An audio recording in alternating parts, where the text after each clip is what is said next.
When my father first seen me, he looked at her and said, "Whose baby is that?" These kids are just a check. I'm like, no, these kids are me. And I'm not just a paycheck. Why wasn't I enough for her to love me? Why wasn't I enough? If I did enough, then maybe she would stop using. Then maybe she would come home. Maybe she wouldn't leave. Maybe I could be enough.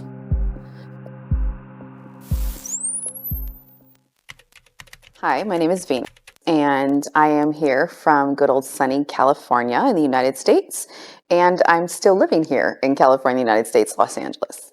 I was born to a African-American father and a white mother, which makes me biracial. But if you ask the DNA testing, I'm actually multiracial. Funny enough. My grandfather is from Oklahoma City, but he is Mayan Indian and Black. And then my grandmother is from Louisiana. They call her Creole.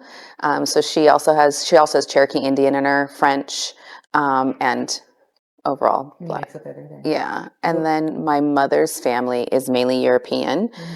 We have a lot of Irish in us. As a matter of fact, I was born with bright red hair and piercing green eyes. Really? And but what happened? I have no idea. No idea. Not But no, my hair just went darker and continued to go darker. My eyes went darker. Sometimes every once in a while you'll see flecks of green that still come out depending on, what I'm wearing. But yeah, no, the Irish was there. Funny enough, my mom told me a story that when my father first seen me, he looked at her and said, "Whose baby is that?" My father was fairly dark skinned. And with my mother being Caucasian, they expected for me to come out a little bit darker. And I was bright pink white with big red hair, looked like a little chicken, and and the bright green eyes. So my dad was like, "Whose baby is that?" People have a tendency to ask me about my namesake, especially since my name is Venus. And my mother told me that first of all, she thought I was going to be a boy. So she was going to name me after my father. But when I came out a girl, she didn't have a name picked out. And so she said that she thought for quite some time about what it is that she should name me. And she said that for the first time in her life, she felt beautiful when she was pregnant. She had never felt beautiful before. And there's pictures that we have of her in a string bikini in the 70s, mind you.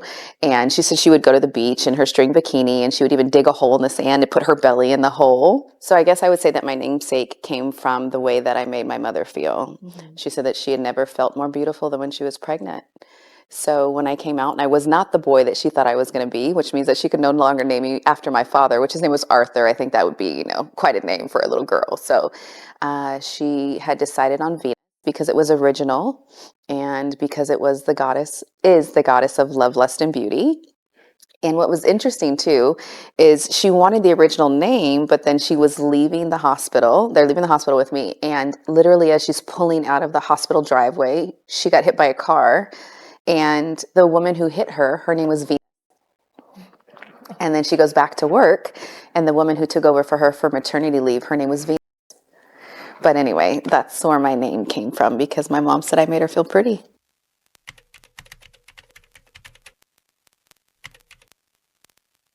I spell it the other way with social media, and because of the job that I'm in, I would like to be able to have the freedoms of still being able to share what it is that I do as a hobby, my movement, so forth and so on. But being a probation officer, I have to be very careful with that. So when I decided to open an account, I just spelled my name differently, hoping that some of my clients would not find me.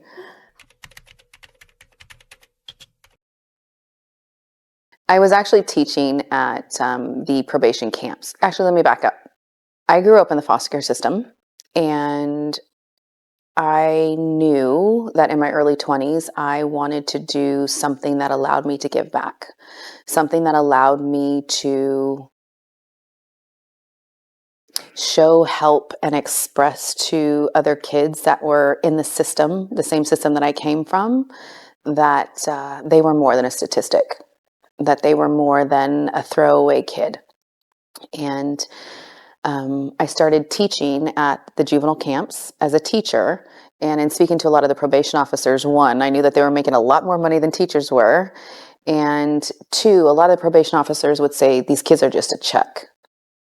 And it disturbed me on a whole nother level. Just a check to the family or to... The kids were just their paycheck. Oh, their paycheck. Mm-hmm. Wow. And for me, I'm like, no, these kids are me. And I'm not just a paycheck. After going through the foster care system, I knew that I wanted to be able to give back. And so I left corporate America and I became a probation officer. But after hearing multiple other probation officers at that particular time utilizing the phrase of these kids are just a check, I wanted to change that. I wanted to be in a position where I could look at a kid and let them know that you are more than a check. You are more than the statistics that people have set you out to be. And if you are going to be a statistic, then be the one that beats what everybody else is saying. Mm. So I went into probation, and I've been there now 23 years.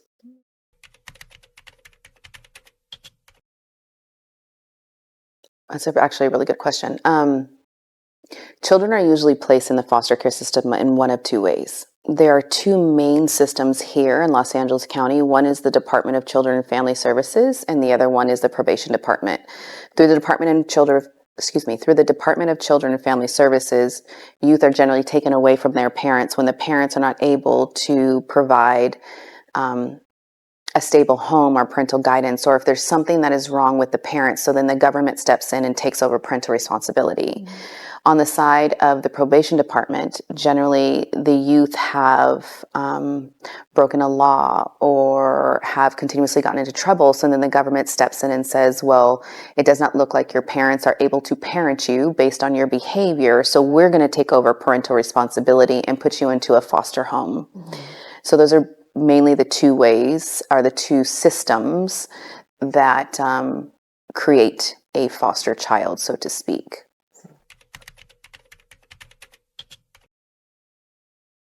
Both of my parents were drug addicts. Mm-hmm. They had been my entire life.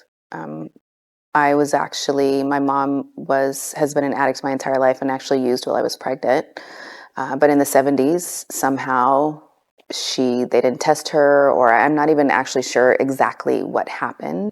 By the time that I was 12 years old, my mother's drug addiction had gotten so bad that she was not in the position and or healthy enough to really be a stable parent, or the parent that any child really deserves. She became very abusive, neglectful, physically, spiritually, emotionally. And so the system stepped in, took me out of the house initially at 12. And then I went back to my mother, and unfortunately she relapsed. And so by the time that I was 14, things had gotten so bad that I actually turned my mother in. I realized that a lot of the things that were happening to me were starting to happen to my little sister. And my sister was my world. Oh God, I'm going to cry.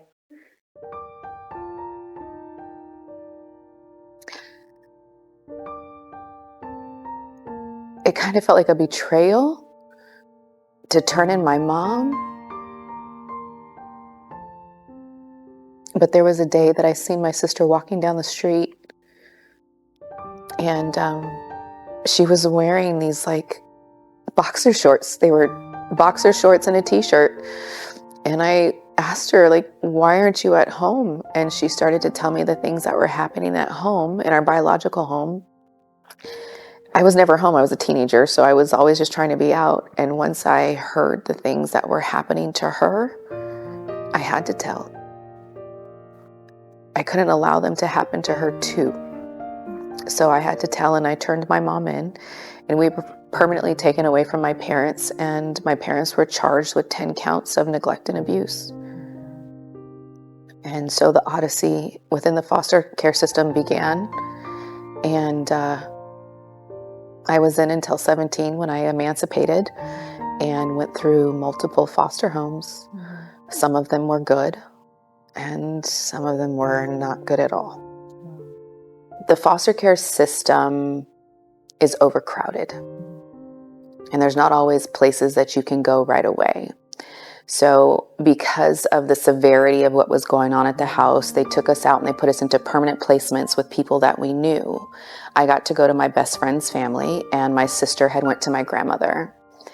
My grandmother, on my mother's side, my maternal grandmother, had already raised 7 of her own children and very quickly said, I'm not raising other children.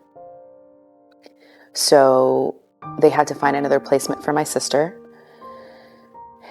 And the home that I was in, which was my best friend's parents' home, they were going to get licensed to take me.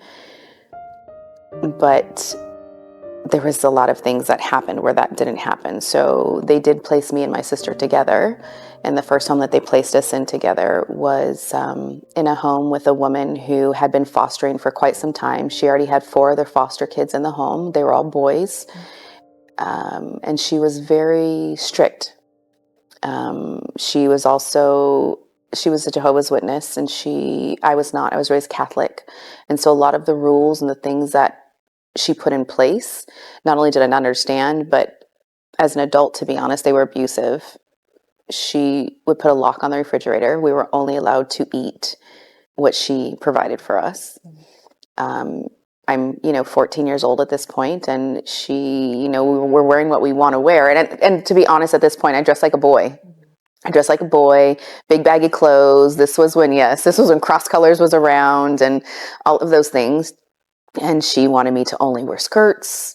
I felt as though, I guess I can articulate now, that my identity was being stripped from me. And after already not being able to be in alignment with my family, to now have my identity taken from me, or to tell me that my identity was bad or wrong, or it didn't work. And there was other abuses that happened. So we were removed from that house, and then it kind of began the odyssey. So it's almost like, I guess, when you have a job that just doesn't fit. For us, you're a kid that just doesn't fit. And so you get thrown away to the next family and hope that you fit. It depends on who you ask. I think so. Like, what have you always established that sense of identity when you were a kid, or is it something From a Are you very, Gemini? I have Gemini tendencies. I was born on the cusp, actually. I am a Cancer. Oh, okay. June 27th. My father was a Gemini, though. Okay. And I definitely do carry some of those characteristics. The dichotomy of who I am and always have always been kind of the extreme. I was competing at Miss America, but I did martial arts, and I'm a probation officer. I'm a pole dancer and a probation officer. And you went to the Army? Yes, and I was in the military as a combat photographer. So I had my camera and my M16 and the M9 on my side too, and then I was competing at Miss America. So I guess I do have those Gemini tendencies.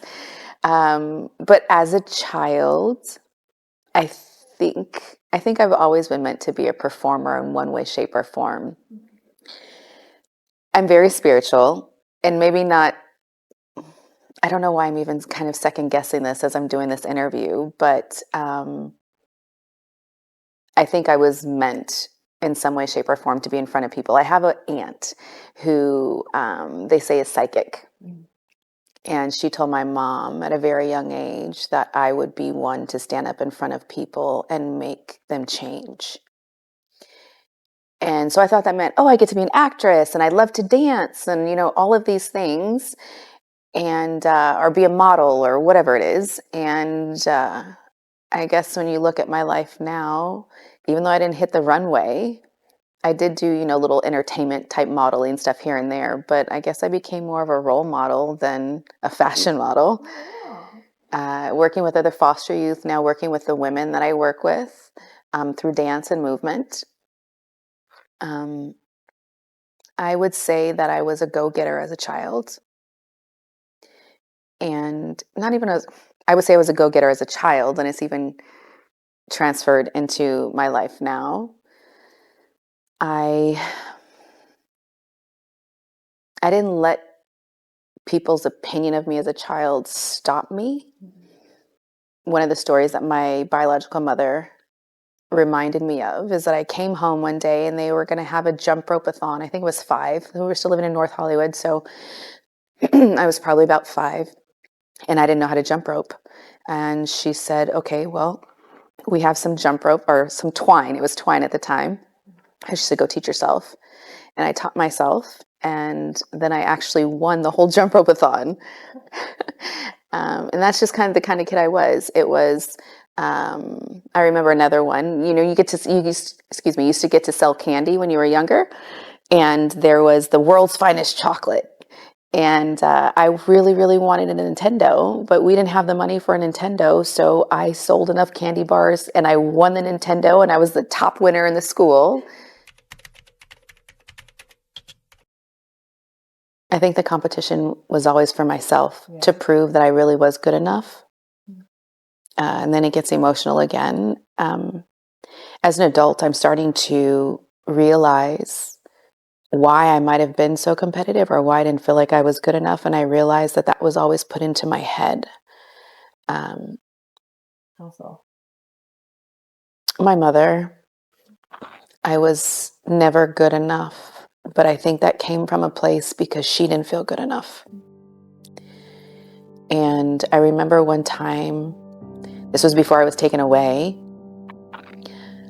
I was in 8th grade and I got almost all straight A's, but I had a B. And she beat me. It wasn't enough. I was never enough. Why wasn't I enough for her to love me? Why wasn't I enough? I felt like, I think I'm really emotional right now. If I did enough, then maybe she would stop using. Then maybe she would come home. Maybe she wouldn't leave. Maybe I could be enough. So as an adult, I'm realizing that that's where some of that came from. And then I'm also realizing that maybe it was just one of my gifts, that I am a fighter. And I'm not going to take no for an answer. I'll find a way to figure it out. You know, even in this house, I remember when I was a teenager, and one of my cousins had taken me out, and we were over in this area, and she said, this is Black Beverly Hills. And she said, when you move over here, you know you've made it. And I remember thinking to myself as an adult, when I was able to purchase this house, I'm okay now. I made it in so many ways. Yeah, I didn't know I was going to be so emotional. It's beautiful.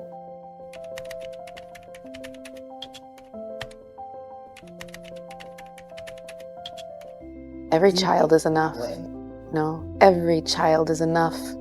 Right where it is, right where you are. You just got to figure it out.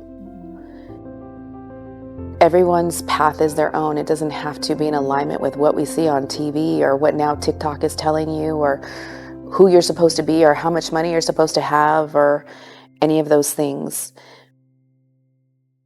I now know that me feeling the ways that I felt as a child, and even that has transferred over into my adulthood, even though the scars are still there and sometimes you still question,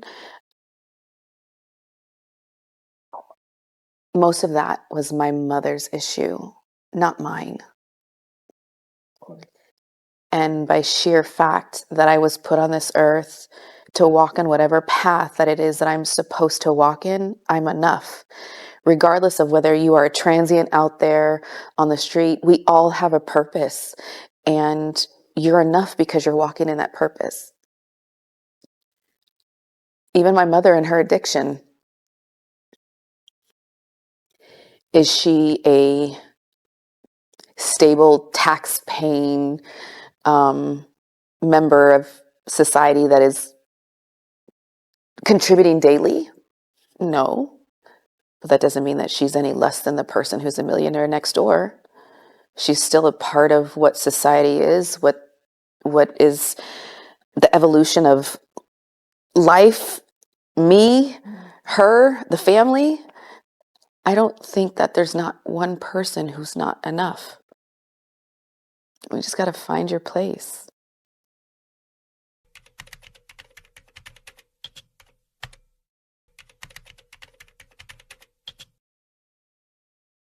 You're going to trigger a cry again.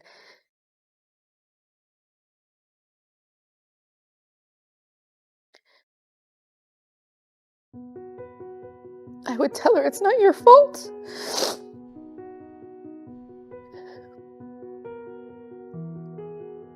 I would tell her that you are enough. I would tell her she's beautiful and smart.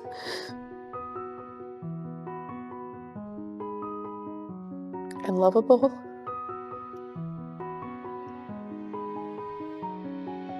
And I would tell her I'm proud of her.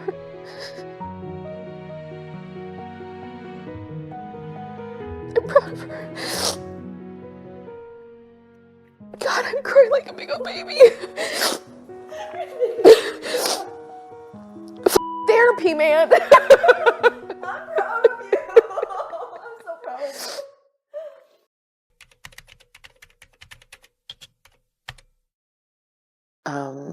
That everybody's enough, really. The amazing thing about pole and movement is that it has brought me to a place of looking at every woman and being able to see the goddess in every woman. I didn't think, when I was younger, I didn't see it in myself. I didn't know how to see it.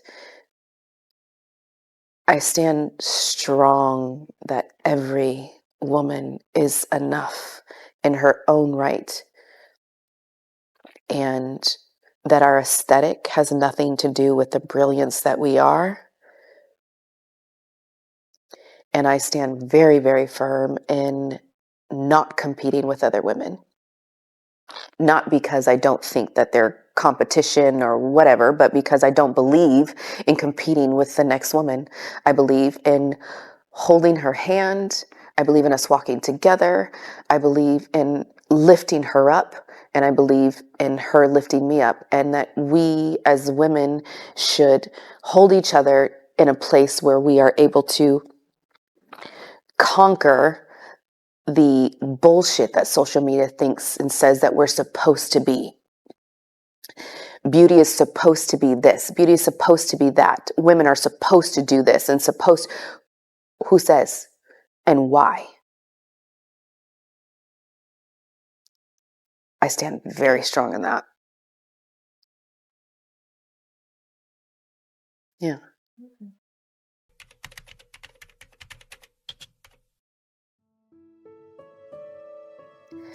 I don't even know how to put that into words. I'm still trying to let go of the insecurities and the scars that the little girl carries. I'm trying to give permission to that little girl to stop being scared. I'm trying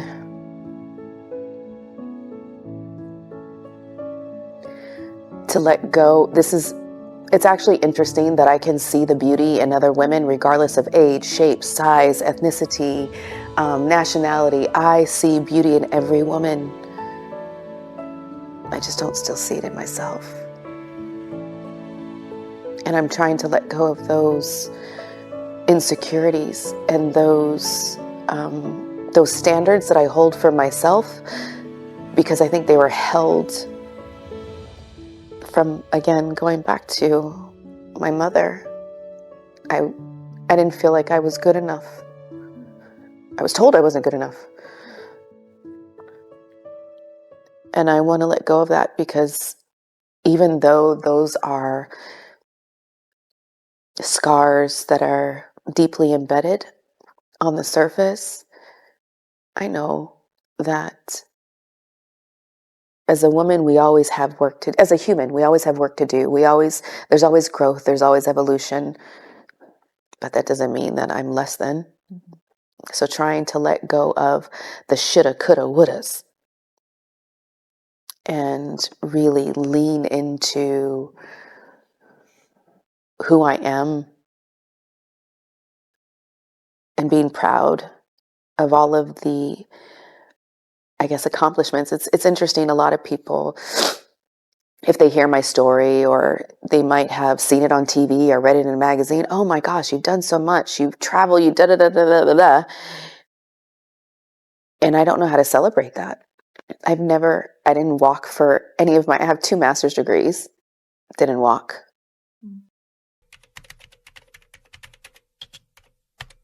I don't know if I've come to terms with it, but I've become okay with it.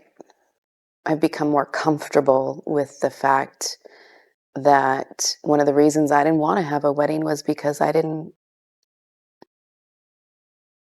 have the family to be there.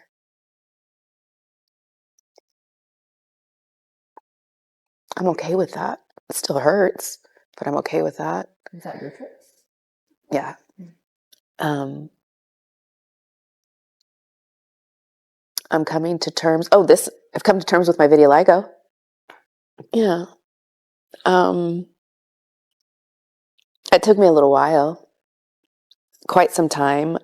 It was one of those things where I just felt like, okay, God, why now? What another something?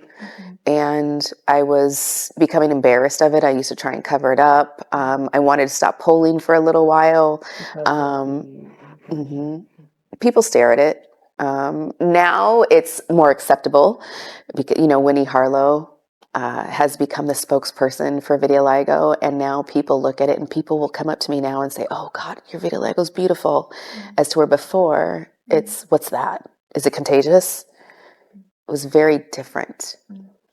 And I've come to terms with it, and I've actually come to realize that it just makes me more unique. And I actually think it's quite pretty now.